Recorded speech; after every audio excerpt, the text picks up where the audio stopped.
Je te ferai marcher de nouveau. Le mécanicien a chuchoté à la millionnaire dans le fauteuil roulant. Elle a ri cruellement à son visage, mais quand il s'est agenouillé et a touché ses jambes, son sourire a gelé pour toujours. Le fauteuil roulant a claqué contre les bottes de Ryan Mitchell avant qu'il ne voie même son visage. « Bouge !» la femme a dit, sa voix assez tranchante pour couper du verre.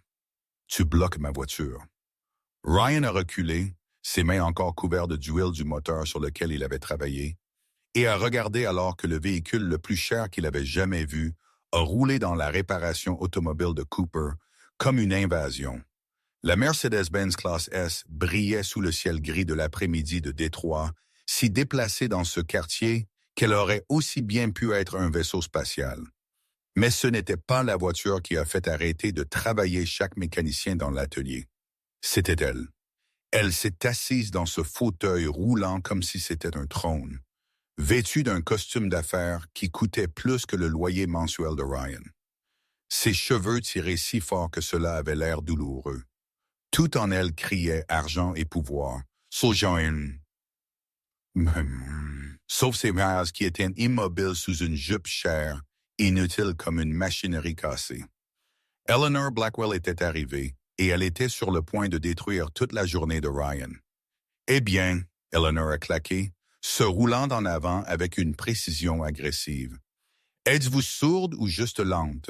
J'ai dit que ma voiture a besoin d'être réparée. » Ryan a essuyé ses mains sur son chiffon de travail, forçant sa voix à rester égale. « Bon après-midi, madame. Je suis Ryan Mitchell, propriétaire de Je me fiche de qui vous êtes. » Eleanor a interrompu, ses yeux balayant l'atelier avec un dégoût évident. « Je me soucie que ceci est apparemment le seul atelier de réparation ouvert pour 20 km, et ma voiture fait un bruit qui ne devrait pas exister dans un véhicule si cher. » À travers l'atelier, Tommy, l'employé de longue date de Ryan, a fait un pas en avant, sa mâchoire serrée. Ryan a croisé son regard et a secoué légèrement la tête. « Ça n'en vaut pas la peine. »« Quel genre de bruit? » Ryan a demandé, gardant son ton professionnel. « Le genre qui me dit que quelque chose ne va pas, » Eleanor a dit, sa voix dégoulinante de condescendance. « Je ne m'attendrai pas à ce que quelqu'un dans un endroit comme celui-ci comprenne. Mais mon mécanicien habituel, un professionnel compétent, le diagnostiquerait en quelques secondes. » Ryan a senti la brûlure familière d'être jugé. Cela arrivait assez souvent dans son travail. Les gens regardaient ses mains tachées de graisse et faisaient des suppositions sur son intelligence, sa valeur, toute son existence. Mais quelque chose dans la cruauté désinvolte de cette femme a frappé différemment. « Clé? » Ryan a demandé simplement. Eleanor a sorti le porte-clés de son sac à main de créateur et l'a lancé vers lui. Non pas remis, lancé, comme on jette de la nourriture à un chien. Le métal cher a roulé dans l'air et Ryan l'a attrapé par réflexe. « Essayez de ne rien casser, » Eleanor a dit. « Je suis sûr que vous êtes habitué à travailler sur des voitures tenues avec du ruban adhésif, mais ce véhicule est réellement de la valeur. » Derrière Ryan, il a entendu Pete, le plus ancien mécanicien de l'atelier, un homme avec 40 ans d'expérience, marmonner quelque chose sous son souffle qui violait définitivement la politique de contenu de YouTube. Ryan a ouvert le capot. Le moteur était impeccable, parfaitement entretenu, exactement ce que l'on attendrait de quelqu'un qui pouvait se permettre une voiture comme celle-ci. Le sifflement aigu que Eleanor a mentionné était évident immédiatement. Courroie serpentine commençant à défaillir. 20 minutes de travail, peut-être 30 s'il prenait son temps. Mais ensuite, Ryan a vu autre chose. Quelque chose qui lui a glacé le sang. Il s'est accroupi près de la roue arrière, son œil entraîné attrapant ce que la plupart des gens manqueraient. La conduite de frein, le composant crucial qui se tenait entre un arrêt contrôlé et une défaillance catastrophique, était corrodé en 2 endroits.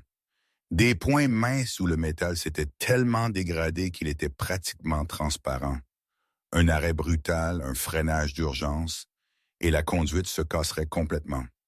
À des vitesses d'autoroute, dans une voiture si lourde avec un conducteur qui ne pouvait pas utiliser ses jambes pour se préparer à l'impact, le résultat serait dévastateur. Ryan s'est levé lentement, son cœur battant.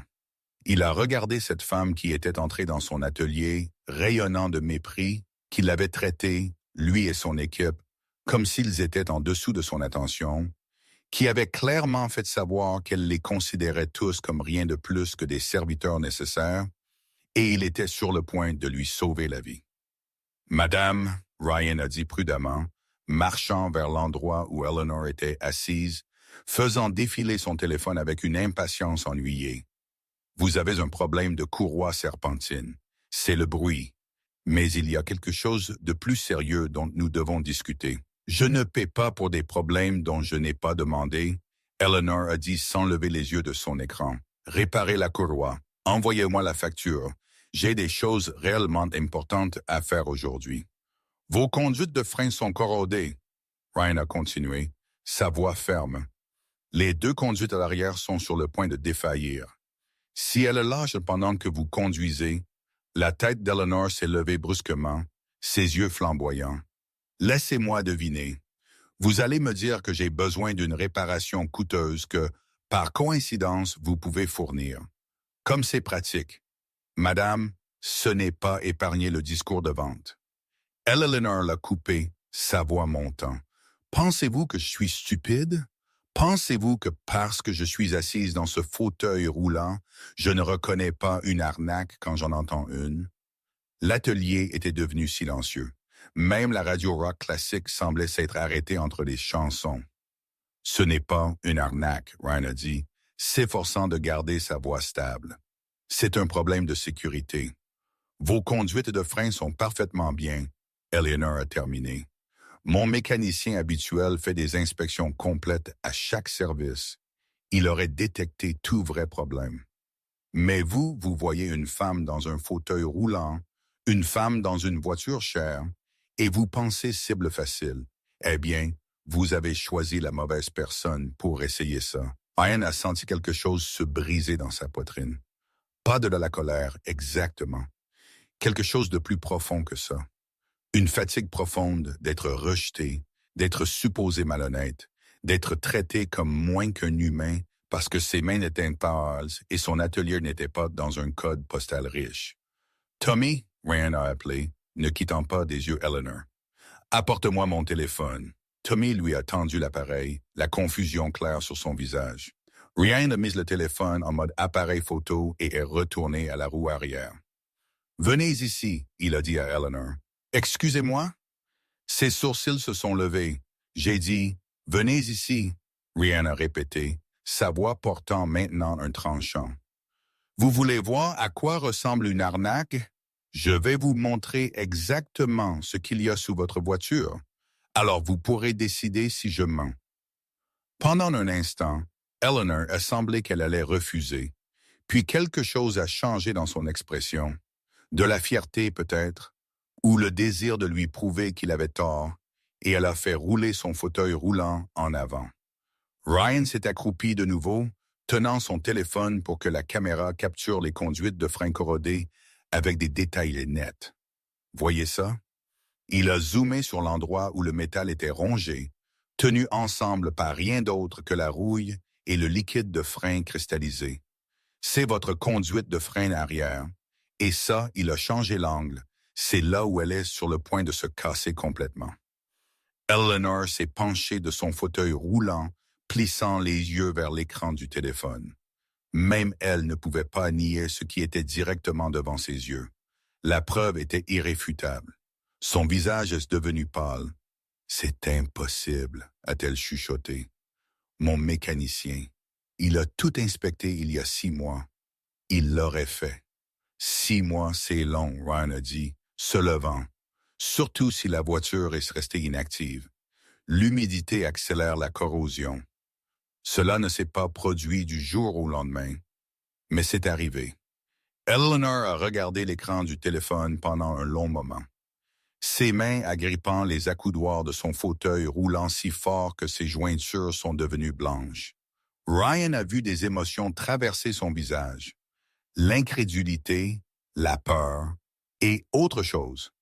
Quelque chose qui ressemblait au début de la honte. Puis son masque est revenu en place. « Bien », elle a dit sèchement. Réparez-le. Les deux problèmes. Combien et combien de temps? Ryan a calculé rapidement. La courroie serpentine coûte 60 $ en pièces, 1 heure de main-d'œuvre. Les conduites de frein sont plus complexes. Je dois remplacer complètement les deux conduites arrière. Rincer le système, tout tester minutieusement. Coût total environ 800, temps minimum 3 heures, peut-être 4. 4 heures. La voix d'Eleanor est montée brusquement. C'est inacceptable. J'ai une réunion au centre-ville dans 90 minutes. Faites juste la courroie. Non, Ryan a dit simplement.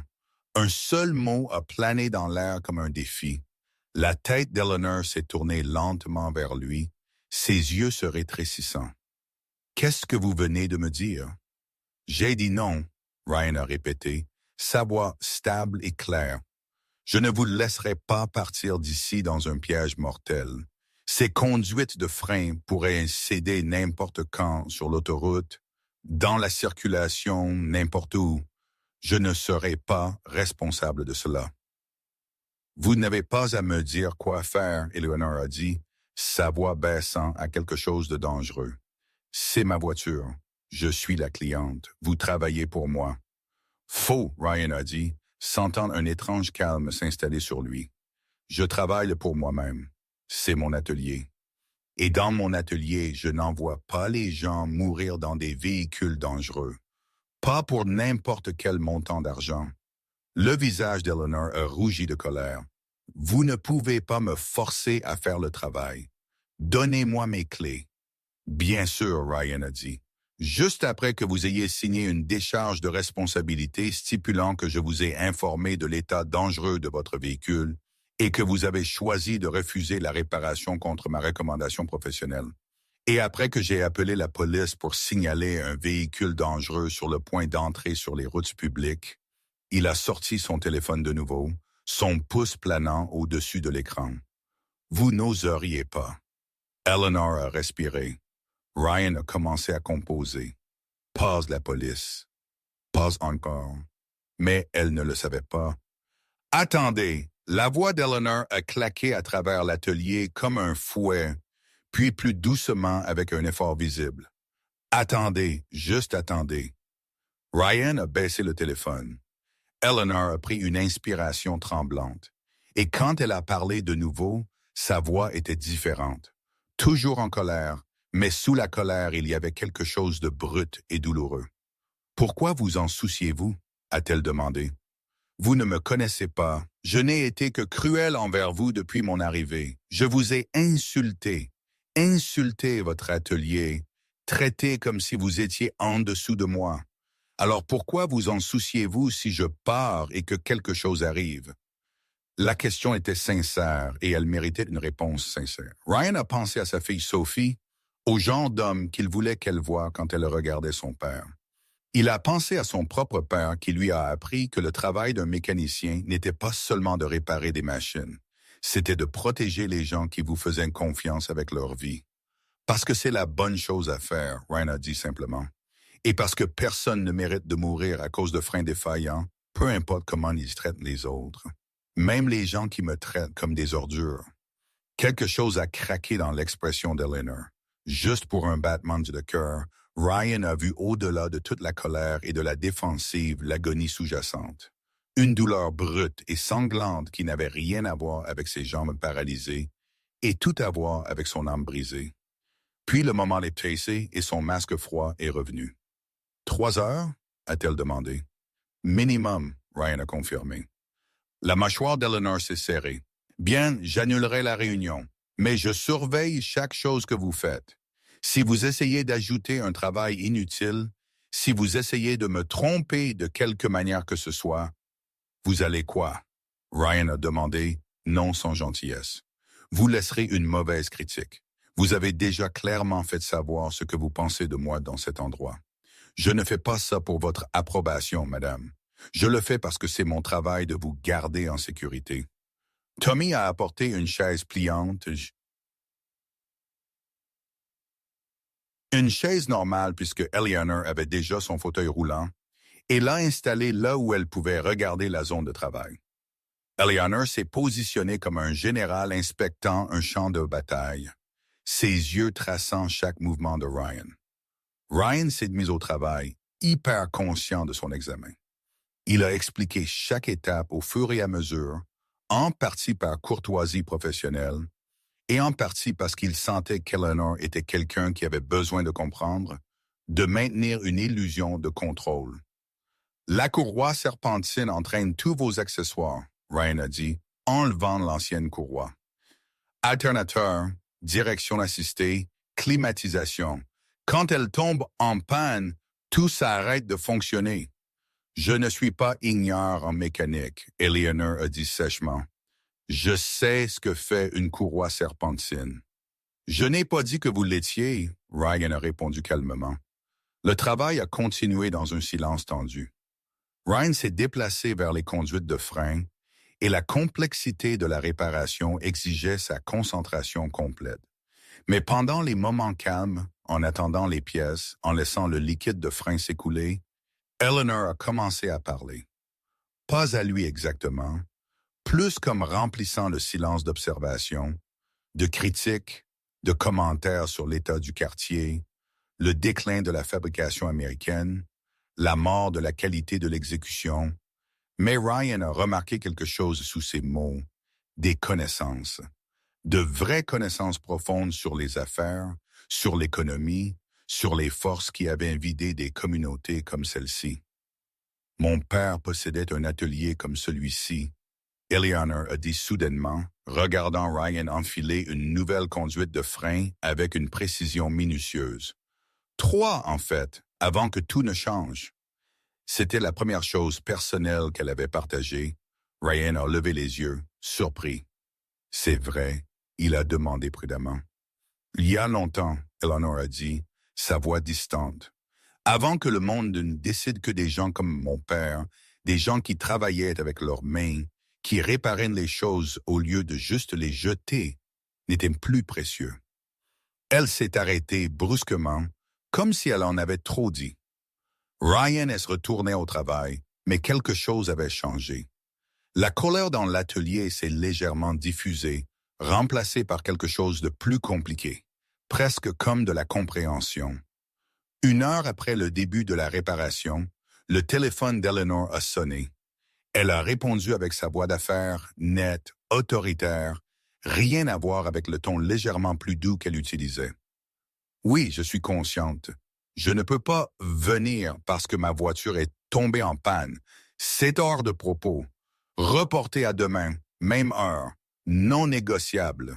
Elle a terminé l'appel sans dire au revoir, la frustration rayonnant de sa posture rigide. Réunion importante, Ryan a demandé, sans lever les yeux. Une évaluation de performance, Eleanor a dit. Puis, inopinément, je dirige une entreprise de conseil, restructuration d'entreprise. Je dis aux entreprises comment réduire les coûts et maximiser l'efficacité. Ça a l'air difficile, Ryan a dit diplomatiquement. Le rire d'Eleanor était amer, brisé. C'est destructeur d'âme.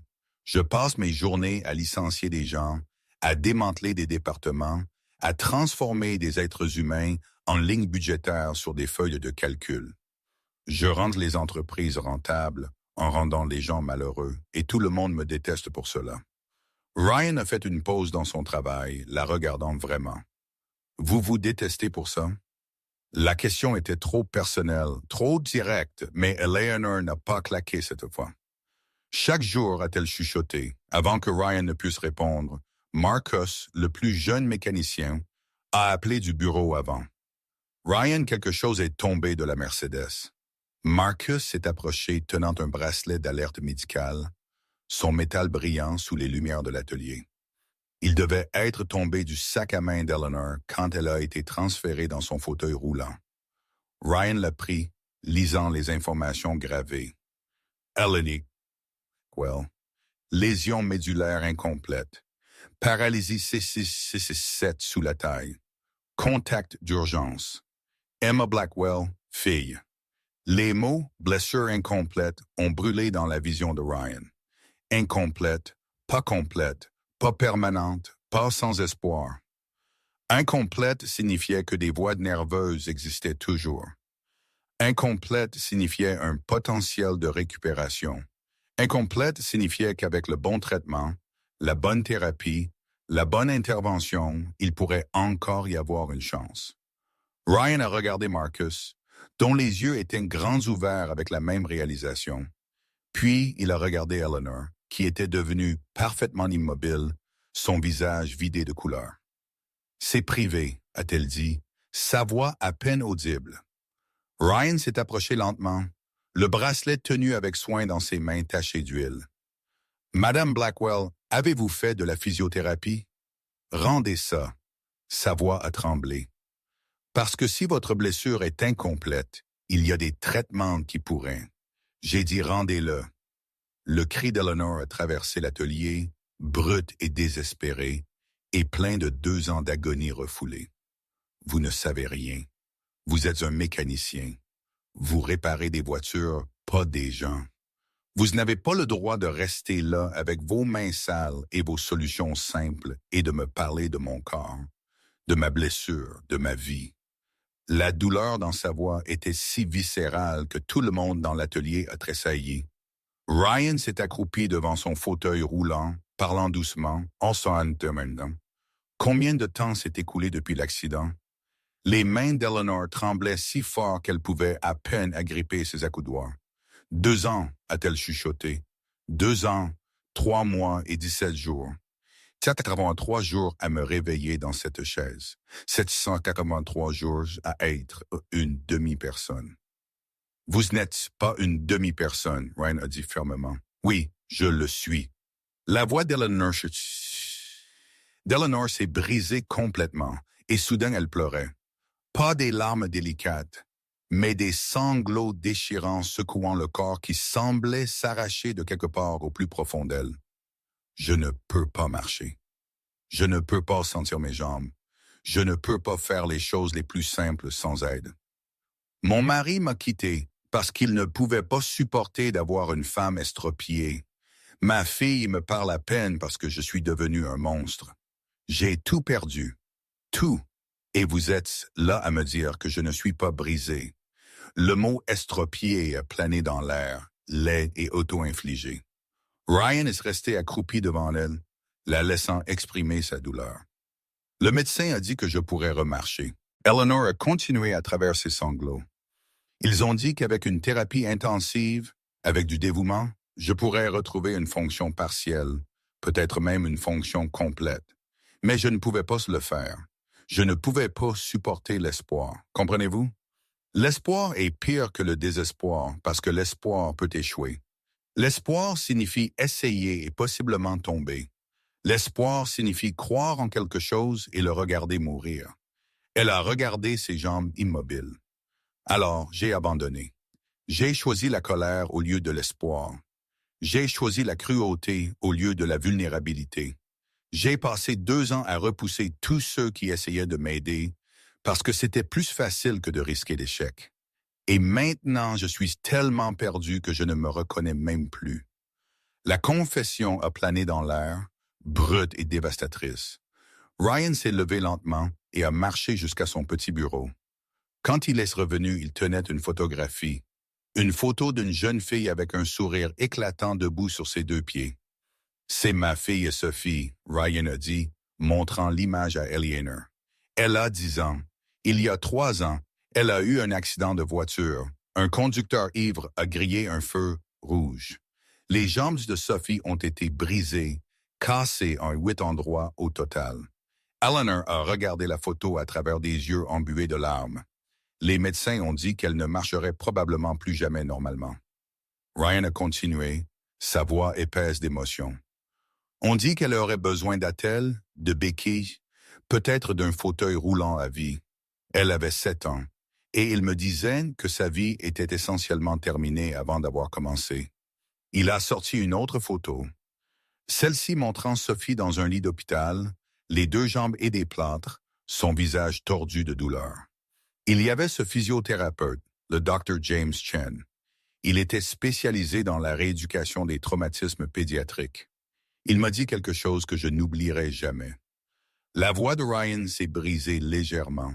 Il a dit « Le corps veut guérir ». Il est conçu pour guérir.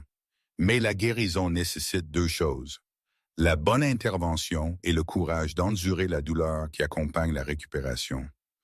Ryan a montré à Eleanor une troisième photo. Sophie faisant ses premiers pas après la chirurgie, soutenue par des barres parallèles, la détermination flamboyante dans ses jeunes yeux. La thérapie était brutale, Ryan a dit. Sophie a pleuré à chaque séance. Elle m'a supplié de la laisser arrêter. Elle a crié qu'elle me haïssait de la faire essayer. Il y a eu des nuits où j'ai presque cédé, presque laissé tomber, parce que je ne supportais pas de la voir souffrir. Mais vous ne l'avez pas fait, Eleanor a chuchoté. Non, Ryan a confirmé. Parce que le docteur Chen m'a rappelé qu'une douleur temporaire mène à une guérison permanente. Qu'abandonner signifiait la condamner à une vie de limitation. Il a montré la dernière photo. Sophie du mois dernier courant sur un terrain de football, ses jambes fortes et entières, son sourire rayonnant de joie. Elle ne marche pas seulement maintenant, Ryan a dit. Elle court, elle fait du sport, elle grimpe aux arbres et me fait mourir de peur. Et rien de tout cela ne serait arrivé si je l'avais laissé choisir le confort plutôt que le courage. Eleanor a regardé les photos, les larmes coulant sur son visage. Ryan s'est agenouillé devant son fauteuil roulant de nouveau, la regardant directement dans les yeux. Le Dr. Chen a déménagé sa pratique à Détroit il y a 6 mois. Ryan a dit doucement, « Il est à 15 minutes d'ici. Il est spécialisé dans les lésions médulaires incomplètes. Et Mademoiselle Blackwell, si vous êtes prête à essayer, vraiment essayer, je vais vous faire une promesse. » Quelle promesse? La voix d'Eleanor était à peine un murmure. Ryan a tendu la main et a doucement touché son fauteuil roulant. « Je te ferai marcher de nouveau. » Le rire d'Eleanor était dur, brisé, plein d'incrédulité. « C'est impossible. Vous êtes un mécanicien, pas un faiseur de miracles. Vous ne pouvez pas réparer les gens comme vous réparez les voitures. » Brian a souri, non pas d'un air suffisant, mais avec une conviction absolue. « Je répare les choses cassées, » il a dit simplement. « C'est ce que je fais. Je trouve ce qui est endommagé. Je trouve ce qui doit être réparé. Et je ne m'arrête pas de travailler tant que ça ne fonctionne pas de nouveau. Et Eleanor Blackwell, vous n'êtes pas irréparable. Ni vos jambes, ni votre esprit, ni votre vie. » Pendant un long moment tremblant, Eleanor l'a juste regardé. Puis elle a dit les mots qui allaient tout changer. « Je ne vous crois pas. » Le sourire de Ryan s'est élargi. « Bien. Cela signifie que vous vous souciez encore assez pour argumenter. Cela signifie qu'il y a encore de la combativité en vous. Alors, prouvez-moi que j'ai tort. Venez à un rendez-vous avec le Dr. Chen. Juste un. S'il dit qu'il n'y a pas d'espoir, je n'en parlerai plus jamais. Mais s'il y a même la plus petite chance, ne vous devez-vous pas de le savoir? » Tout le corps d'Eleanor tremblait. « Je suis terrifié. »« Je sais, » Ryan a dit doucement. « Mais avoir peur signifie que vous avez encore quelque chose à défendre. Ce n'est pas une faiblesse, c'est le premier pas vers la force. La réparation de la conduite de frein est prise encore 90 minutes. » Pendant ce temps, Eleanor était silencieuse, perdue dans ses pensées. Quand Ryan a finalement testé les freins 3 fois séparément, refusant de se précipiter, il a conduit la Mercedes à l'avant de l'atelier. « Tout est fini, » a-t-il annoncé. « Votre voiture est sûre. » Eleanor s'est transférée de nouveau sur le siège du conducteur avec une efficacité pratique. Elle a démarré le moteur, testé les freins elle-même et senti la réponse douce qui venait des systèmes fonctionnant correctement. Avant qu'elle ne ferme la porte, elle a regardé Ryan une dernière fois. « Ce Dr. Chen, » a-t-elle dit. « Quel est son numéro? » Ryan a sorti son téléphone et lui a envoyé les informations de contact. « Dites-lui que Ryan Mitchell vous a référé, » a-t-il dit. « Il prendra soin de vous. » Eleanor a hoché la tête, son expression illisible. Puis elle a fait quelque chose qui a choqué chaque personne dans l'atelier. « Je suis désolé, » a-t-elle dit, sa voix claire et sincère, « pour la façon dont je vous ai traité, vous tous, pour chaque mot cruel, chaque regard dédaigneux, chaque moment où je vous ai fait vous sentir moins qu'humain. J'avais tort. Complètement, inexcusablement tort. Ryan a souri. Excuse acceptée. Je ne mérite pas votre pardon, Eleanor a dit. Peut-être pas, Ryan a convenu. Mais je le donne quand même. C'est ce que font les gens honnêtes. Alors que la Mercedes s'éloignait, Tommy est venu se tenir à côté de Ryan, regardant la voiture chère disparaître dans la rue. Patron, Tommy a dit lentement, avez-vous vraiment promis de faire marcher cette femme de nouveau? Ryan a pensé au premier pas de Sophie après la thérapie, au moment où elle a couru vers lui sans béquille pour la première fois, au miracle qui est venu du refus d'accepter la défaite. Non, a-t-il dit doucement, je promets de l'aider à trouver l'espoir. La marche, c'est à elle. Pete a tapé Ryan sur l'épaule avec sa main burinée. Ton père serait fier de toi, mon garçon. Vraiment fier. Ryan a senti l'émotion lui serrer la gorge. J'espère que oui. Ce qu'aucun d'eux ne savait. Ce que Ryan n'aurait pas pu voir, c'est qu'Eleanor Blackwell s'était arrêtée 3 pâtés de maison plus loin. Elle était assise dans sa voiture, fixant les informations de contact du Dr. Chen sur l'écran de son téléphone, son doigt planant au-dessus du bouton d'appel. Pendant 2 ans, elle s'était convaincue que l'espoir était dangereux, qu'essayer était insensé, qu'accepter ses limitations était le seul choix logique. Mais assise là dans sa voiture parfaitement réparée, sauvée par un mécanicien qu'elle avait traité comme de la saleté, Eleanor a ressenti quelque chose qu'elle pensait morte en elle, une étincelle. Petite, fragile, terrifiante mais indéniablement vivante. Elle a pensé à sa fille Emma, qui avait arrêté de lui rendre visite parce que l'amertume d'Eleanor était devenue toxique. Elle a pensé à la personne qu'elle avait été avant l'accident, avant que la colère n'ait consommé tout ce qu'il y avait de bon en elle. Elle a pensé à la conviction absolue de Ryan Mitchell quand il avait dit « Je te ferai marcher de nouveau ». Eleanor a pris une inspiration tremblante et a appuyé sur le bouton d'appel. Le téléphone a sonné 1 fois, 2 fois, 3 fois, puis une voix chaleureuse a répondu. « Bureau du Dr. Chen, c'est Rebecca à l'appareil. Comment puis-je vous aider? » La voix d'Eleanor est tremblée alors qu'elle prononçait le mot le plus difficile qu'elle ait dit dans 2 ans. « Mon nom est Eleanor Blackwell. J'ai été référé par Ryan Mitchell et je pense que j'ai besoin d'aide. 3 semaines s'étaient écoulées depuis qu'Eleanor Blackwell avait fait cet appel téléphonique. 3 semaines depuis qu'elle s'était assise dans sa voiture, tremblante de peur et de quelque chose qui semblait dangereusement proche de l'espoir, et avait composé le numéro du Dr. James Chen. Maintenant, elle était assise dans la salle d'attente du centre de réadaptation, son fauteuil roulant positionné précisément entre 2 plantes en pot, ses mains agrippant un dossier de dossiers médicaux si fermement que les bords avaient commencé à se plier. Le dossier représentait 2 ans de visite chez le médecin, de spécialistes, de 2e avis et de 3e avis, tous disant des variations de la même chose. Lésions incomplètes, potentiel de récupération, nécessite une thérapie intensive. Des mots qu'elle avait entendus si souvent qu'ils avaient perdu leur sens.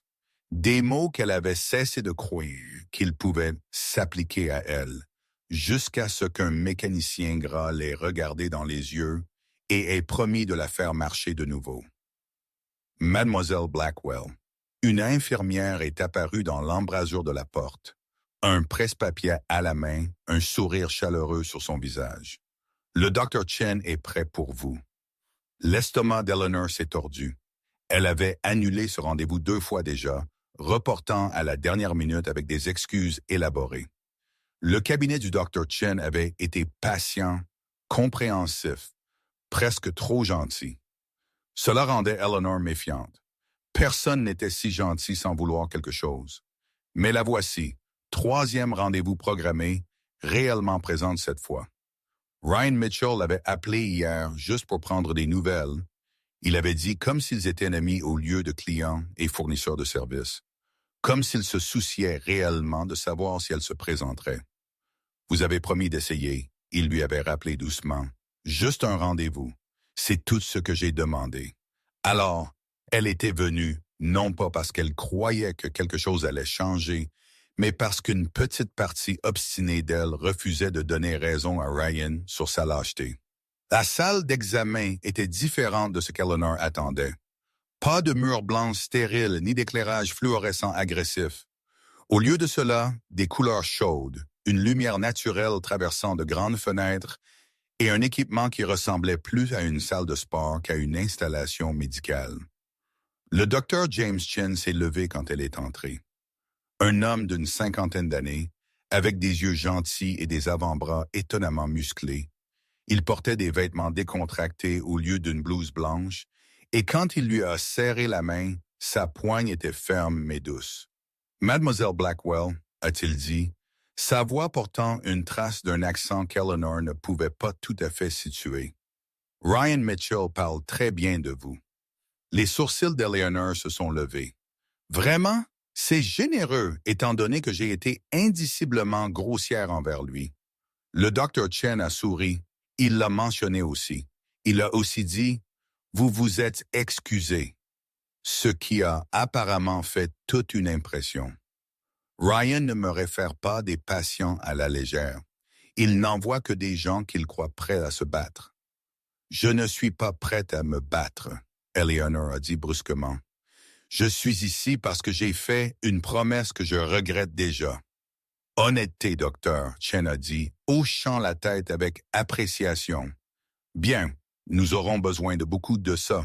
Puis-je vous examiner? » L'examen a été approfondi et contrairement à tout ce qu'Eleanor avait vécu en 2 ans de rendez-vous médicaux, le docteur Chen n'a pas seulement vérifié ses réflexes et son amplitude de mouvement. Il a posé des questions, des dizaines, sur son accident, oui, mais aussi sur sa vie avant, son travail, sa fille, ses rêves. Vous couriez des marathons, docteur. Chen a observé, lisant son historique médical. Boston, New York, Chicago. Impressionnant. Je courais, Eleanor a souligné amèrement. Passé composé, rêve mort. Le sont-ils? Les yeux du docteur Chen ont rencontré les siens. Ou sont-ils juste des rêves qui nécessitent un chemin différent? Eleanor a ri durement. Je ne sens pas mes jambes, Dr. Chen. Je pense que les rêves de marathon sont assez définitivement morts. Le Dr. Chen a posé le dossier et a tiré une chaise directement en face d'Eleanor, s'asseyant de sorte qu'ils étaient à hauteur des yeux. « Dites-moi quelque chose, a-t-il dit. Quand vous avez couru ces marathons, avez-vous déjà frappé un mur? Un point où votre corps vous criait d'arrêter? Où chaque muscle brûlait? Où votre esprit vous disait qu'il était impossible de continuer? Bien sûr, Eleanor a dit, chaque marathon a un mur. Et qu'avez-vous fait quand vous l'avez frappé?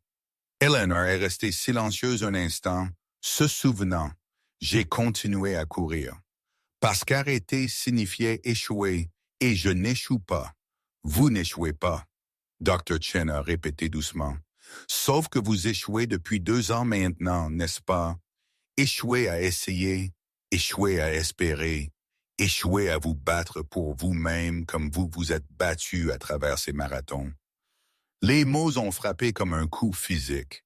Eleanor a senti les larmes recommencer, toujours à pleurer ces derniers temps, et se détestait pour cette faiblesse. « Vous ne comprenez pas », a-t-elle chuchoté. Courir à travers la douleur quand vous savez que vous finirez est différent de se battre quand vous pourriez échouer. Quand vous échouerez probablement. Vous avez raison, le Dr. Chen a convenu. C'est différent, c'est plus difficile. Cela demande plus de courage, pas moins.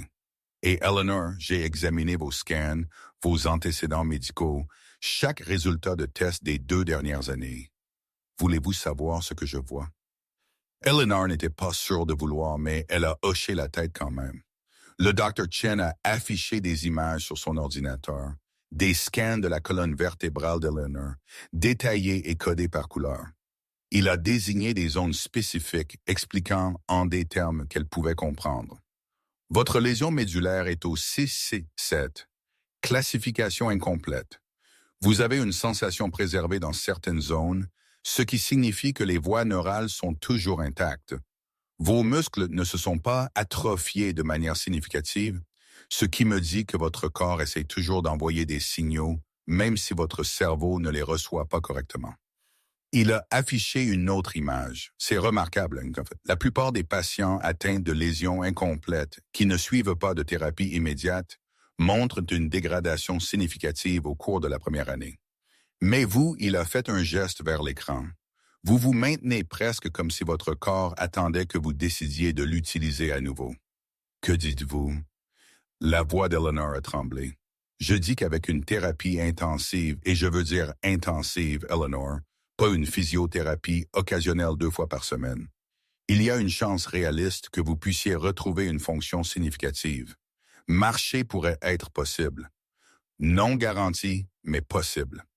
Le mot possible est plané dans l'air comme une promesse dangereuse. Combien de chances? Eleanor a demandé. Donnez-moi un pourcentage. J'ai besoin de données, pas d'espoir. Le docteur Chen a examiné attentivement. Basé sur votre schéma de blessure spécifique, votre état de santé général et votre condition physique avant la blessure, j'estimerais à 60 à 70% la chance de retrouver la capacité de marcher avec assistance. Peut-être 40% de chance de marcher indépendamment. 10% de chance de récupération complète. Des chiffres, des données, quelque chose qu'Eleanor pouvait traiter sans que les émotions n'obscurcissent son jugement. Cela signifie qu'il y a 30 à 40% de chances que je traverse des mois de thérapie brutale et que je me retrouve exactement là où je suis maintenant. Eleanor a dit dans cette chaise brisée. Oui, le Dr. Chen a convenu. C'est le risque. Mais Eleanor, il y a 100% de chances que si vous n'essayez pas, vous restiez exactement là où vous êtes. La question n'est pas de savoir si vous pourriez échouer. La question est de savoir si vous pouvez vivre avec vous-même si vous n'essayez pas. Eleanor a fermé les yeux, sentant le poids de 2 ans de colère et d'amertume pressé sur sa poitrine. « J'ai une fille », a-t-elle dit soudainement. Emma, elle a 17 ans. Intelligente, belle, tout ce que j'aurais pu espérer, la voix d'Eleanor s'est brisée. Et elle me déteste. Elle vient d'une fois par mois par obligation, reste 20 minutes et part. Savez-vous ce que je vois dans ses yeux quand elle me regarde? Le Dr. Chen a attendu. Pitié, Eleanor a chuchoté, et déception. Non pas parce que je suis en fauteuil roulant, Emma ne me jugerait jamais pour ça, mais parce que je suis devenu quelqu'un qu'elle ne reconnaît pas. Quelqu'un d'amer et de cruel et tellement consumé par la colère qu'il ne reste plus rien de la mère qu'elle connaissait. Les larmes coulaient librement maintenant et Eleanor n'a même pas essayé de les arrêter. Le mois dernier, c'était son anniversaire. Elle ne voulait pas fêter avec moi. Elle a dit la respiration d'Eleanor s'est bloquée. Elle a dit qu'une mère lui manquait et que de s'asseoir dans une pièce avec moi lui rappelait juste tout ce qu'elle avait perdu. L'expression du Dr. Chen était compatissante mais ferme. Alors changez, devenez quelqu'un qu'elle peut reconnaître de nouveau. Ce n'est pas si simple, c'est exactement si simple, le Dr. Chen a répliqué. Pas facile. Simple et facile sont des choses très différentes. Vous avez passé 2 ans à choisir l'amertume parce que c'était plus facile que de choisir l'espoir. Maintenant, choisissez différemment. Eleanor a secoué la tête accablée. Je ne sais pas si je peux. Alors laissez-moi vous demander autre chose. Le Dr. Chen a dit, si Emma venait vous voir maintenant et disait qu'elle voulait essayer quelque chose de difficile, quelque chose d'effrayant, quelque chose où elle pourrait échouer, que lui diriez-vous? La réponse est venue immédiatement. Je lui dirais d'essayer quand même, que l'échec est temporaire, mais le regret est permanent, qu'elle est plus forte qu'elle ne le sait. Et pourtant, vous ne vous donnez pas le même conseil. Eleanor n'a eu aucune réponse à cela. Le Dr. Chen s'est levé, marchant vers la fenêtre. Je vais être honnête avec vous, Eleanor. Je ne prends pas tous les patients qui passent cette porte. La rééducation après une lésion médulaire exige un engagement total de la part du thérapeute et du patient.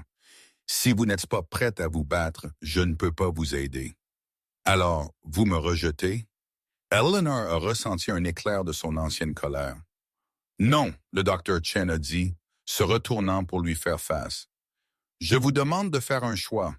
Pas aujourd'hui, pas tout de suite, mais bientôt. Parce que si vous vous engagez à cela, je m'engage pleinement à vous aider. Mais je ne perdrai pas mon temps ni le vôtre si vous ne faites que suivre les mouvements pour satisfaire une promesse que vous avez faite à un mécanicien. Il a sorti une carte de visite et l'a tendue à Eleanor. C'est mon numéro personnel. Quand vous aurez décidé, vraiment décidé, appelez-moi. Nous commencerons immédiatement. Eleanor a pris la carte avec des mains tremblantes. Et si je décide que je ne peux pas le faire, alors vous retournez à votre vie exactement telle qu'elle est, a dit le docteur Chen doucement. Et dans 10 ans, quand Emma aura ses propres enfants, vous pourrez expliquer à vos petits-enfants pourquoi vous avez choisi de rester dans cette chaise alors que vous aviez une chance de vous battre pour quelque chose de mieux.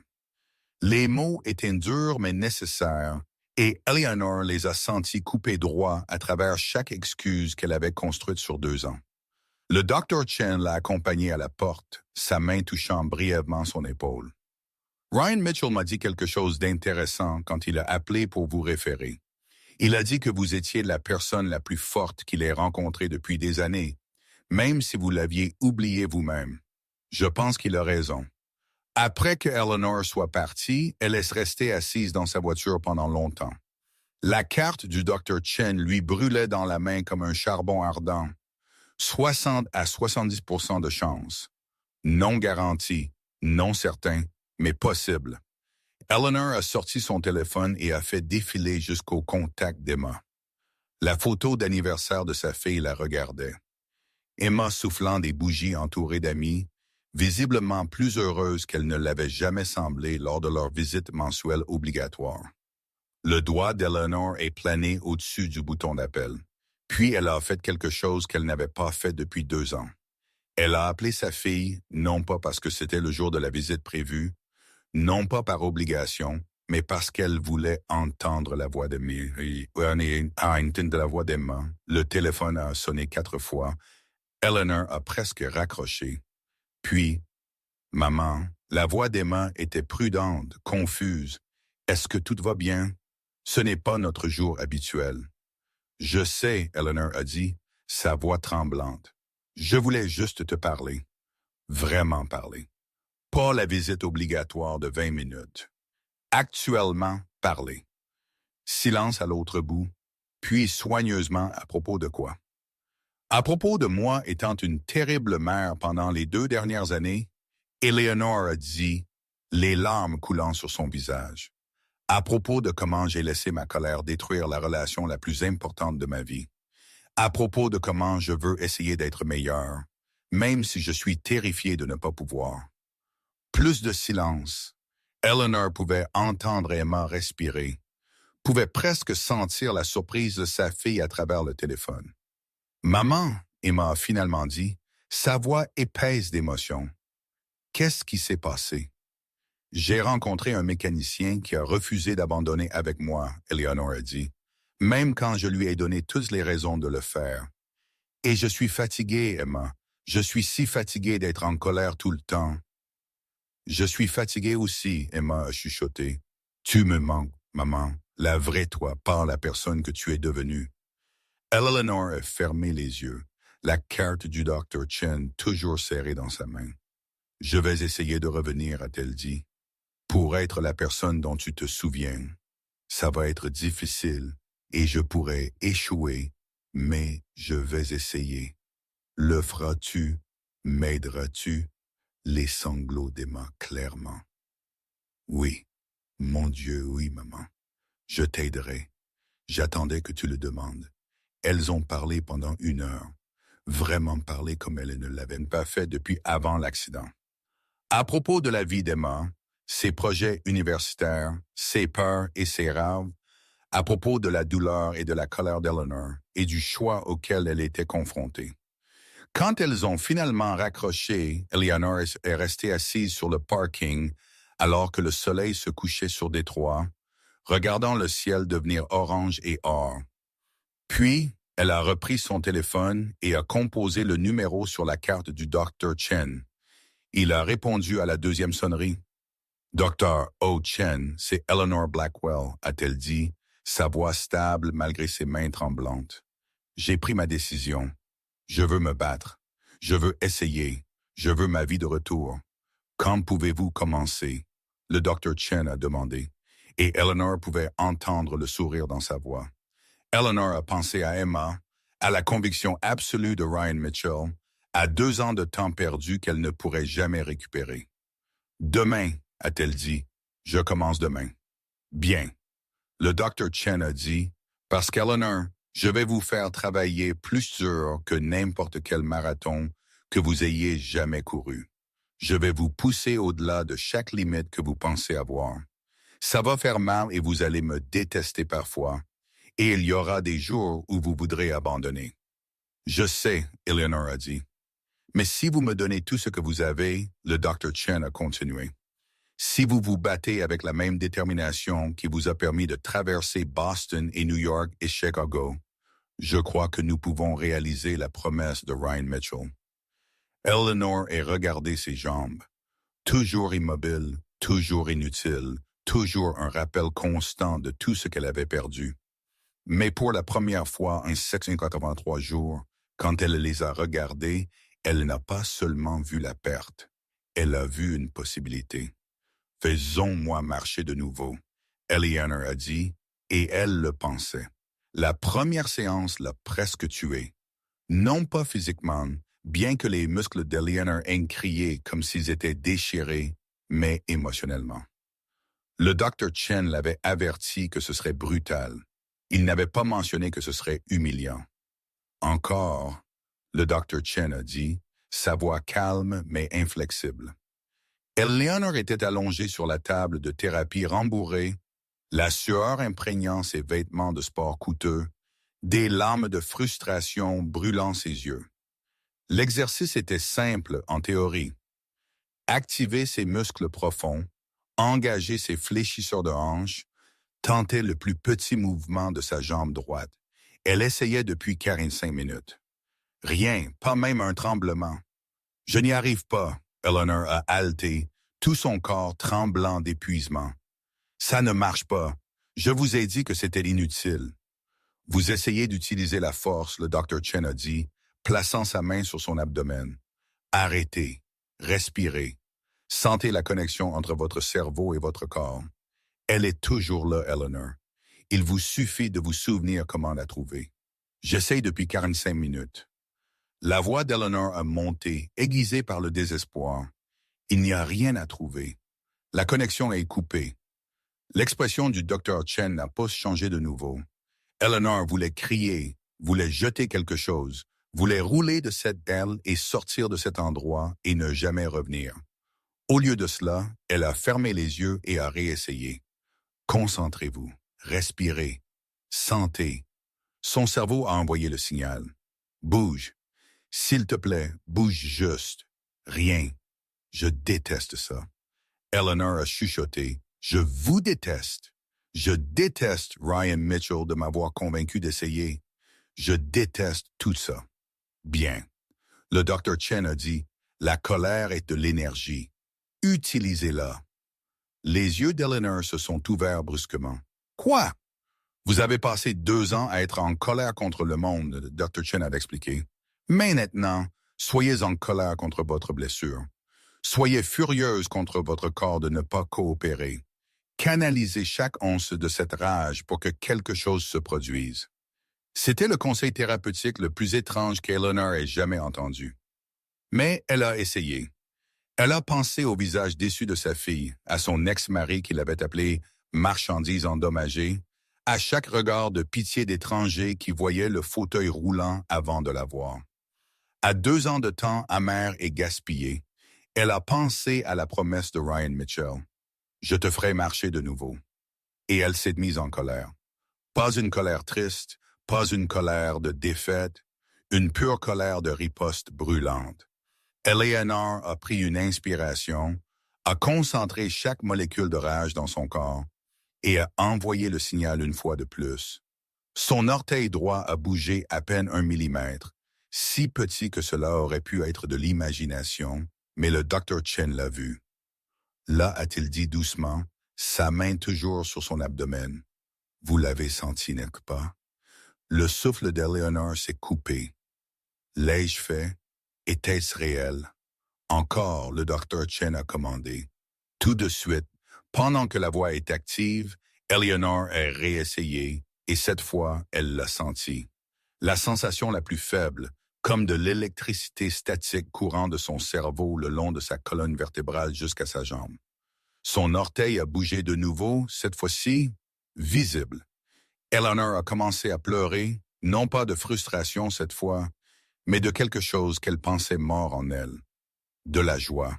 « Je l'ai fait », a-t-elle chuchoté. « Oh mon Dieu, je l'ai vraiment fait. C'est votre point de peur, docteur, » Chen a dit, prenant des notes sur sa tablette. « Ce tout petit mouvement est là où nous commençons. Demain, nous essaierons pour 2000 imprimes. La semaine prochaine, peut-être que nous impliquerons tout votre pied. Dans un mois, je marcherai. » L'espoir d'Eleanor a brillé vivement. L'expression du docteur Chen s'est assombrie. « Dans un mois, vous pourriez être capable de lever votre jambe d'un pouce de la table. Eleanor, j'ai besoin que vous compreniez quelque chose de crucial. Ce qui vient de se passer. Ce tout petit mouvement d'orteil représente des semaines de progrès pour la plupart des patients. Vous allez avoir besoin d'une patience que je ne suis pas sûr que vous possédiez. » La joie a légèrement diminué. « Combien de temps au total? Combien de temps avant que je ne marche? Si tout se passe parfaitement, 6 mois minimum. Plus réaliste, 1 an, peut-être plus longtemps. » Le cœur d'Eleanor s'est serré. 1 an de ça, 1 an de plus dur que ça. Le docteur Chen a corrigé. Ce que nous avons fait aujourd'hui était la partie facile. La semaine prochaine, je vais introduire la stimulation électrique. Ça va faire mal. La semaine d'après, nous ajouterons de la résistance au poids. Ça va faire plus mal. Nous allons reconstruire les voies neurales que votre cerveau a oubliées et le processus va être agonisant. Il s'est assis à côté de la table de thérapie, son expression sérieuse. « C'est votre dernière chance de partir, Eleanor. Une fois que nous commencerons vraiment, une fois que vous vous engagerez pleinement dans le protocole complet, reculer signifie gaspiller des mois de progrès. Alors, je vous demande maintenant, en toute connaissance de ce qui vous attend, êtes-vous absolument certaine de vouloir faire cela? » Eleanor a pensé à ce seul mouvement d'orteil, à la sensation électrique de son cerveau se reconnectant avec son corps, à la voix d'Emma au téléphone disant « J'attendais que tu le demandes. »« Je suis certaine, » a-t-elle dit. Le docteur Chen a hoché la tête. « Alors parlons de votre vie en dehors de cette pièce parce que la thérapie 3 fois par semaine n'est pas suffisante. Vous allez devoir tout restructurer. » Au cours de l'heure suivante, le docteur Chen a esquissé un programme qui faisait paraître la formation marathon précédente d'Eleanor relaxante. Séance de thérapie 3 fois par semaine, chacune durant 3 heures. Exercice quotidien à la maison, encore 2 heures minimum. Changements alimentaires pour soutenir la reconstruction musculaire. Modification de l'horaire de sommeil pour optimiser la récupération. Vous devrez réduire considérablement vos heures de travail. Le docteur Chen a dit, cela doit devenir votre objectif principal. L'estomac d'Eleanor s'est tordu. Je dirige une entreprise. J'ai des clients, des délais, des responsabilités, et vous devrez les déléguer. Le docteur Chen a dit fermement, Eleanor, vous ne pouvez pas faire cela à moitié. Soit vous vous engagez complètement, soit nous arrêtons maintenant. C'était un choix impossible. Son entreprise était tout ce qu'elle avait construit après l'accident, le seul domaine de la vie où elle se sentait encore compétente et en contrôle. Mais alors qu'elle était assise là, son orteil droit toujours picotant de ce minuscule mouvement miraculeux, Eleanor a réalisé quelque chose de profond. Son entreprise était devenue une cachette, une façon d'éviter de faire face à sa vraie vie, sa vraie douleur, ses vraies relations. « Je vais y arriver », a-t-elle dit. La 2e semaine a été pire que la première. Le docteur Chen a introduit la stimulation électrique, des impulsions ciblées conçues pour forcer les muscles d'Eleanor à se souvenir de leur fonction. La sensation était bizarre et profondément inconfortable, comme être électrocuté de l'intérieur. La mémoire musculaire n'est pas seulement une métaphore. Le docteur Chen a expliqué alors qu'Eleanor serrait les dents à travers une autre série de stimulations. Vos muscles se souviennent littéralement comment fonctionner. Nous ne faisons que les leur rappeler. Mais le vrai défi n'était pas physique, il était mental. Chaque séance se terminait avec Eleanor ayant bougé de quelques millimètres seulement. Des progrès si incrémentaux qu'ils semblaient insignifiants. Elle passait 3 heures dans un effort brutal et partait ayant accompli ce qu'une personne en bonne santé faisait sans y penser. La frustration était écrasante. J'ai bougé mon orteil de 3 millimètres aujourd'hui. Eleanor a dit à Emma lors d'un de leurs appels téléphoniques désormais hebdomadaires. 3 millimètres même. À ce rythme, je marcherai quelque part autour de mon 80e anniversaire. Mais tu l'as bougé, Emma a dit. Maman, il y a 3 semaines, tu ne pouvais pas le bouger du tout. Eleanor voulait argumenter, mais Emma avait raison. Il y a 3 semaines, son orteil était aussi mort que de la pierre. Maintenant, il bougeait. À peine, mais définitivement. Le docteur Chen dit « Je progresse plus vite que prévu », Eleanor a admis. Il semblait surpris. « Tu as toujours été têtu », Emma a dit, et Eleanor pouvait entendre le sourire dans sa voix. « Tu te souviens quand tu as décidé de courir ton premier marathon? Tu n'avais jamais couru plus de 3 miles et tu as choisi Boston. Tout le monde disait que tu ne te qualifierais jamais. » Eleanor s'est souvenue. Elle s'était entraînée comme une fanatique, avait ignoré tous les doutes et s'était qualifiée avec 2 minutes d'avance. « Cette version de moi me manque, » Eleanor a chuchoté. « Elle est toujours là, » Emma a dit. « Il te suffit de la retrouver. » La 3e semaine a apporté une percée qui a fait pleurer Eleanor au milieu de la thérapie. Le Dr. Chen l'avait dans les barres parallèles, des rails métalliques qu'elle pouvait agripper en essayant de supporter son propre poids. Il travaillait à cela depuis des jours, renforçant le haut du corps, pratiquant l'équilibre. À 3, le Dr. Chen a dit, positionné derrière elle avec un harnais de soutien. 1, 2, 3. Eleanor s'est hissée, ses bras tendus, son tronc engagé, ses jambes ont tenu son poids pendant exactement 4 secondes avant de fléchir, mais 4 secondes de réellement se tenir debout. Eleanor s'est effondrée dans son fauteuil roulant, sanglotant si fort qu'elle pouvait à peine respirer. « Je me suis tenue », a-t-elle haleté entre les sanglots. « Je me suis réellement tenue. » 4 heures 2 secondes, le Dr. Chen a confirmé, prenant des notes. « Nouveau record personnel. Demain, nous viserons 5. » Cette nuit-là, Eleanor a appelé Ryan Mitchell pour la première fois depuis le début de la thérapie. Ryan.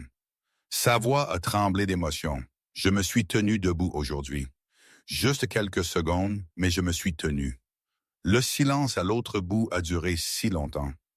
Eleanor a pensé que l'appel avait été coupé. Puis la voix de Ryan est passée, épaisse d'émotion.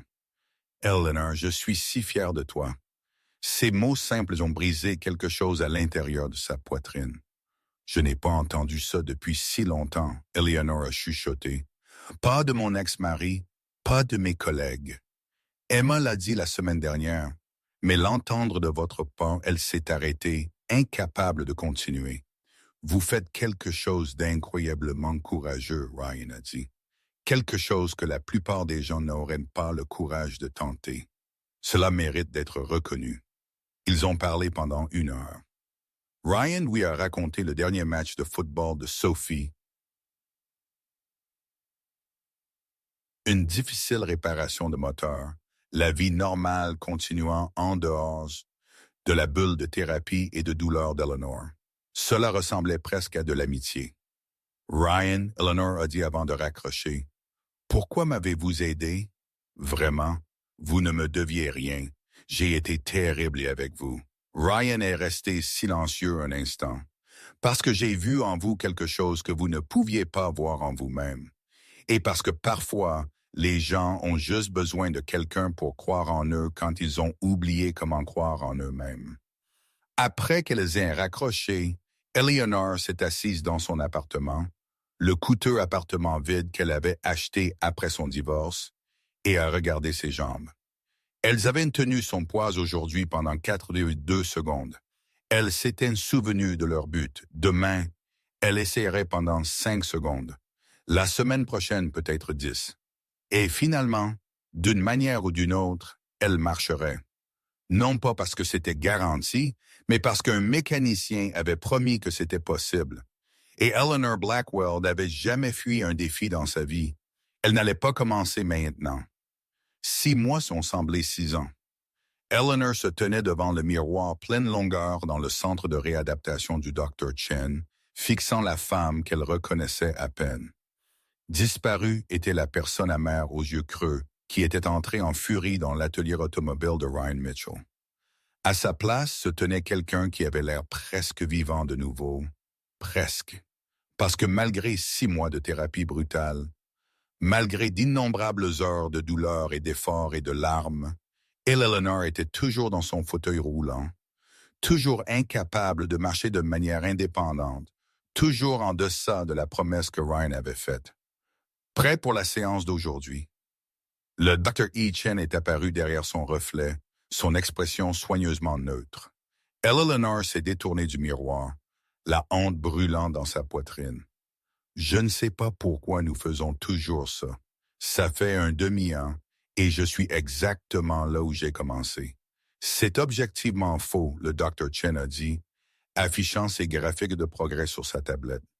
Il y a 6 mois, vous ne pouviez pas bouger votre orteil. Maintenant, vous pouvez vous tenir debout sans soutien pendant 43 secondes. Vous pouvez faire 3 pas avec le déambulateur. Votre sensation est revenue dans 60% de votre bas du corps. Eleanor, vous avez fait des progrès remarquables. Mais je ne marche pas, Eleanor a dit, sa voix se brisant. Ryan a promis que je marcherais de nouveau. Vous avez dit qu'il y avait 60 à 70% de chance. Et je suis toujours dans cette chaise. Le Dr. Chen s'est assis, son expression passant à quelque chose de plus sérieux. J'ai besoin de vous dire quelque chose, et vous n'allez pas aimer ça. L'estomac d'Eleanor s'est noué. Quoi? Vous vous sabotez, le Dr. Chen a dit sans détour. Pas physiquement, votre effort en thérapie est extraordinaire, mais mentalement vous vous retenez. Chaque fois que vous vous approchez d'une percée, vous reculez. C'est comme si vous aviez peur du succès. C'est ridicule, Eleanor a protesté. Pourquoi aurais-je peur de marcher? Parce que marcher signifie abandonner votre excuse, le Dr. Chen a dit. Tant que vous êtes dans cette chaise, vous pouvez blâmer votre colère sur votre handicap. Vous pouvez justifier de repousser les gens, d'être cruel, d'éviter une vraie connexion. Mais si vous marchez de nouveau, vous perdez ce bouclier. Vous devrez faire face à qui vous êtes devenu et pourquoi, et cela vous terrifie plus que de rester paralysé. Les mots ont frappé comme une agression physique. Eleanor voulait argumenter, nier, se déchaîner contre l'accusation. Mais quelque part au fond d'elle, elle savait qu'il avait raison. Je ne sais pas être vulnérable, Eleanor a chuchoté. J'ai passé toute ma vie à être forte, à être en contrôle, à ne jamais montrer de faiblesse. L'accident a tout emporté. Et si je marche de nouveau, je devrais me reconstruire à partir de zéro. Et je ne sais pas si je suis assez courageuse. L'expression du Dr. Chen s'est adoucie. Alors laissez-moi vous demander quelque chose. Quand vous avez appelé votre fille il y a 6 mois, quand vous avez admis que vous aviez été une mère terrible et demandé de l'aide, était-ce facile? Ce fut la chose la plus difficile que j'ai jamais faite. Eleanor a admis. Et qu'est-ce qui s'est passé? Eleanor a pensé aux appels téléphoniques hebdomadaires avec Emma, qui s'étaient progressivement prolongés de quelques minutes à des heures. À propos de sa fille visitant le mois dernier, restant réellement tout un après-midi à rire ensemble comme elle le faisait. Elle est revenue vers moi, Eleanor a dit doucement. Pas entièrement, mais elle essaie parce que vous étiez vulnérable, le Dr. Chen a dit. Parce que vous avez admis la faiblesse. Et Eleanor, c'est à ça que ressemble la vraie force. Ne jamais tomber. Tout le monde tombe, mais avoir le courage de se relever et de demander de l'aide. Avant qu'Eleanor ne puisse répondre, la porte de la salle de thérapie s'est ouverte en grand. Ryan Mitchell se tenait là, de la graisse toujours sur ses mains, ayant clairement venu directement du travail. Derrière lui était une jeune fille. Sophie, Eleanor a réalisé, la reconnaissant des photographies. « Qu'est-ce que vous faites ici? » Eleanor a demandé, surprise. L'expression de Ryan était intense, presque féroce. Le docteur Chen m'a appelé, a dit que vous abandonniez, a dit que vous vous étiez convaincu que vous ne pouviez pas marcher. Alors, je suis venu vous rappeler quelque chose. Il a avancé, s'accroupissant de sorte qu'il était au niveau des yeux d'Eleanor dans son fauteuil roulant. Je vous ai fait une promesse il y a 6 mois. Ryan a dit, je vous ai dit que je vous ferais marcher de nouveau. Et Eleanor Blackwell, je ne romps pas mes promesses. Mais voici le truc. Je ne peux pas vous faire marcher. Seul vous pouvez faire ça. Je peux croire en vous. Le Dr. Chen peut vous pousser. Emma peut vous aimer. Mais au bout du compte, vous êtes le seul à pouvoir décider de faire ce dernier pas. J'ai essayé, Eleanor a dit. De quelle arme commençante? J'ai essayé si fort. Non, Ryan a interrompu doucement. Vous avez essayé de gagner la marche, comme si c'était une récompense pour avoir assez souffert, pour avoir assez travaillé dur. Mais Eleanor, vous n'avez pas à gagner ça. Vous devez juste le choisir. Choisissez de croire que vous méritez de marcher. Choisissez de croire que vous valez l'effort. Choisissez d'arrêter de vous punir. Sophie s'est avancée, sa jeune voix claire et confiante. Mon père m'a parlé de vous, à propos de combien vous aviez peur. Comment vous ne pensiez pas pouvoir le faire? J'avais peur aussi après mon accident. Je pensais que je ne courrais plus jamais. Elle a relevé sa jambe de pantalon, montrant de longues cicatrices descendant sur son tibia. Voyez ça? Elles viennent de 8 opérations chirurgicales, et chacune a fait mal, et chaque séance de thérapie m'a fait pleurer. Et il y a eu tant de fois où je voulais abandonner. Sophie a regardé directement Eleanor avec une intensité surprenante pour une enfant de 10 ans. Mais mon père m'a dit quelque chose. Il a dit que nos corps veulent guérir. Ils sont conçus pour guérir. Nous devons juste nous écarter de notre propre chemin et les laisser faire. Eleanor a regardé cet enfant qui avait surmonté des obstacles tout aussi ardus que les siens. Comment avez-vous fait? Comment avez-vous continué quand cela semblait impossible? J'ai arrêté d'essayer d'être courageuse, Sophie a dit simplement. Je me suis laissé avoir peur et je l'ai fait quand même. Être courageux ne signifie pas ne pas avoir peur. Cela signifie être terrifié et faire la chose quand même. Le Dr. Chen s'est levé, se déplaçant vers les barres parallèles. Eleanor, je veux essayer quelque chose de différent aujourd'hui. Pas de minuteur, pas de mesure, pas de pression. Je veux juste que vous vous leviez et que vous voyiez ce qui se passe. Le cœur d'Eleanor battait la chamade. Je me suis déjà tenu debout. 43 secondes est mon record. Oubliez le record, le Dr. Chen a dit. Tenez-vous juste debout. Laissez votre corps se souvenir de ce qu'il sait. Ryan a conduit Eleanor vers les barres parallèles, puis a reculé, lui donnant de l'espace. Sophie se tenait à côté de lui, sa main dans celle de son père, tous deux regardant avec une foi absolue dans leurs yeux. Eleanor a agrippé les barres, ses mains tremblantes. Choisissez de croire que vous méritez cela, Ryan avait dit. Le méritait-elle? Après tout ce qu'elle avait fait, tout ce qu'elle avait dit, toute la cruauté, l'amertume et le temps gaspillé, méritait-elle de marcher de nouveau? Eleanor a pensé à la voix d'Emma au téléphone la semaine dernière, disant « Je t'aime, maman », pour la première fois en 2 ans. Elle a pensé à la patience implacable du Dr. Chen, ne jamais abandonner même quand elle avait abandonné sur elle-même. Elle a pensé à Ryan Mitchell, un mécanicien qui avait vu de la valeur en elle quand elle n'avait vu que du mépris en elle-même. Et elle a pensé à la femme qu'elle était, la coureuse de marathon qui n'avait jamais abandonné, qui avait traversé des murs, qui avait cru en sa propre force. Cette femme était toujours en elle, enterrée sous le chagrin et la colère et la peur, mais toujours là à attendre. Eleanor a pris une profonde inspiration et s'est hissée. Ses jambes ont tenu. 5, 10, 15. Bien, le Dr. Chen a dit doucement. Maintenant, je veux que vous essayiez quelque chose. Lâchez la barre gauche. Les yeux d'Eleanor se sont écarquillés. Quoi? Faites confiance à votre corps, le Dr. Chen a dit. Faites confiance à vous-même. C'était insensé. Elle ne s'était jamais tenue debout sans les deux barres. Mais quelque chose dans la voix du Dr. Chen, dans la présence stable de Ryan, dans la croyance féroce de Sophie. Eleanor a lâché la barre gauche. Ses jambes ont vacillé, mais ont tenu. Elle s'est tenue là, soutenue par une seule main, tout son corps tremblant d'effort et de terreur, et de quelque chose qui semblait dangereusement proche du triomphe. Maintenant, le Dr. Chen a dit, sa voix à peine au-dessus d'un murmure. Faites un pas en avant. Je ne peux pas. Oui, vous le pouvez, Ryan a dit fermement. Eleanor, vous pouvez le faire. Je sais que vous le pouvez. Eleanor a regardé Sophie, cet enfant qui était revenu de son propre corps brisé par pure détermination. Je me suis laissé avoir peur et je l'ai fait quand même. Eleanor a levé son pied droit.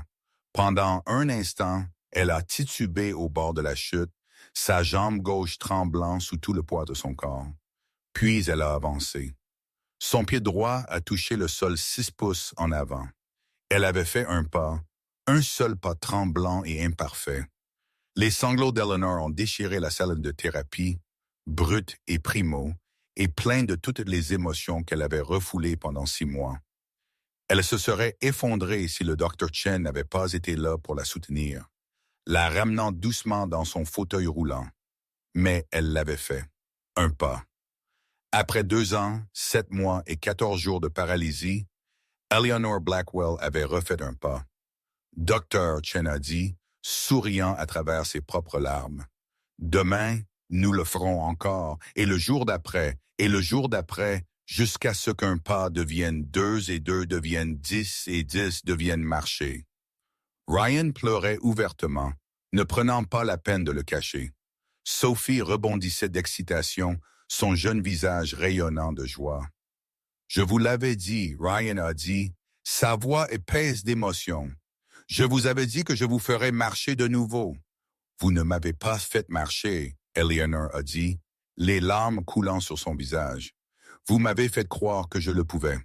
Il y a une différence. Les semaines qui ont suivi ont été encore brutales.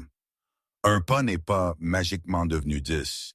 Les progrès sont restés agonisamment lents, mesurés en pouces plutôt qu'en miles. Mais quelque chose de fondamental avait changé.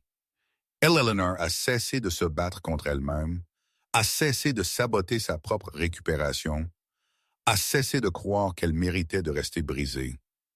Emma est venue aux séances de thérapie, encourageant chaque petite victoire.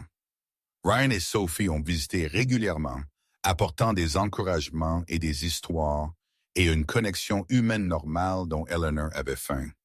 3 mois après ce premier pas, Eleanor a marché 15 pieds avec un déambulateur. 5 mois après, elle a marché 30 pieds avec des béquilles d'avant-bras, et par une fraîche matinée d'automne, exactement 1 an après être entrée en furie dans la réparation automobile de Cooper, Eleanor Blackwell a franchi la porte de ce même atelier sur ses 2 pieds. Elle utilisait toujours une canne. Son pas était prudent et délibéré. Elle ne courait probablement plus jamais un autre marathon, mais elle marchait. Ryan a levé les yeux du moteur sur lequel il travaillait, son visage se transformant avec une joie pure. « Vous êtes revenu, a-t-il dit. « Je suis revenu, Eleanor a confirmé, s'appuyant lourdement sur sa canne, mais se tenant fière. « Je voulais que vous voyiez, voulais que vous sachiez que votre promesse, vous l'avez tenue. »« Nous l'avons tenue, Ryan a corrigé. « C'est vous qui avez fait le travail, Eleanor. J'ai juste cru en vous. » Tommy et Marcus et Pete ont arrêté de travailler, applaudissant. Eleanor a senti son visage rougir. Mais elle ne s'est pas cachée de l'attention, n'a pas dévié ou minimisé. Elle s'est permis de ressentir la fierté, l'accomplissement, le pur miracle de se tenir dans ce garage sur ses propres jambes. Il y a autre chose, Eleanor a dit, sortant une enveloppe de son sac à main. Je restructure mon entreprise, m'éloignant de la réduction d'effectifs pour aider les entreprises en difficulté à trouver des solutions qui n'impliquent pas de détruire la vie des gens, et je veux financer une fondation pour la thérapie de réadaptation pour les personnes qui ne peuvent pas se le permettre, des gens comme moi qui ont besoin d'une deuxième chance. Elle a tendu l'enveloppe à Ryan.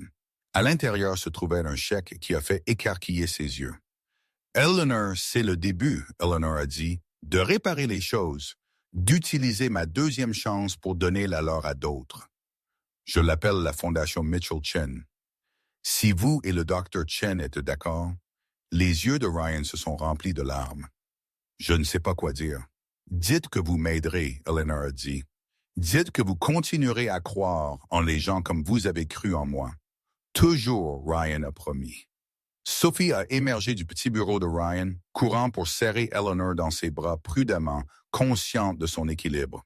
« Vous marchez !» Sophie a exclamé. « Je savais que vous pouviez le faire. » Eleanor a serré la fille en retour. Cet enfant lui avait montré que la vulnérabilité n'était pas une faiblesse. « Votre papa m'a sauvé la vie, » Eleanor a dit à Sophie. « Non pas en réparant ma voiture, mais en refusant de me laisser rester brisée. » Ce soir-là, Eleanor est allée au centre de réadaptation du Dr. Chen une dernière fois, non pas comme patiente, mais comme visiteuse. Le Dr. Chen travaillait avec un nouveau patient, un jeune homme en fauteuil roulant, qui avait l'air abattu et en colère et douloureusement familier. Dr. Chen, Eleanor a dit depuis la porte, « Pourrais-je parler à votre patient un instant? » Le jeune homme l'a regardé avec des yeux suspicieux, amers, des yeux qu'Eleanor a reconnus dans son propre miroir il y a un an. « Qui êtes-vous? » il a demandé impoliment. « Quelqu'un qui était exactement là où vous êtes, » Eleanor a dit, avançant avec sa canne. Quelqu'un qui pensait que marcher de nouveau était impossible. Quelqu'un qui avait abandonné l'espoir. Elle s'est assise en face de lui, rencontrant son regard en colère avec compassion. « Je ne vais pas vous dire que c'est facile, » Eleanor a dit. « Je ne vais pas vous promettre que vous marcherez définitivement de nouveau. Mais je vais vous dire quelque chose qu'un mécanicien m'a dit un jour. Vous n'êtes pas aussi brisé que vous le pensez. Et si vous êtes prêt à vous battre, vraiment vous battre, il y a une chance. Peut-être pas une garantie, mais une chance. Et parfois une chance suffit. » Les yeux du jeune homme ont brillé de larmes. Il essayait désespérément de cacher. « Et si j'essaie et échoue? » Il a chuchoté. Eleanor a souri, se souvenant d'avoir posé cette même question. « Alors vous échouez en sachant que vous avez donné tout ce que vous aviez. Mais si vous n'essayez pas et passez le reste de votre vie à vous demander ce qui aurait pu être, quel regret pouvez-vous vivre avec? » Elle s'est levée, un équilibre sur sa canne, preuve vivante que des choses impossibles pouvaient devenir possibles. « Pensez-y, » a-t-elle dit, « et quand vous serez prêt à essayer, le Dr. Chen sera là, et moi aussi. » Et Eleanor est sortie du centre de réadaptation dans l'air frais du soir. Son téléphone a vibré.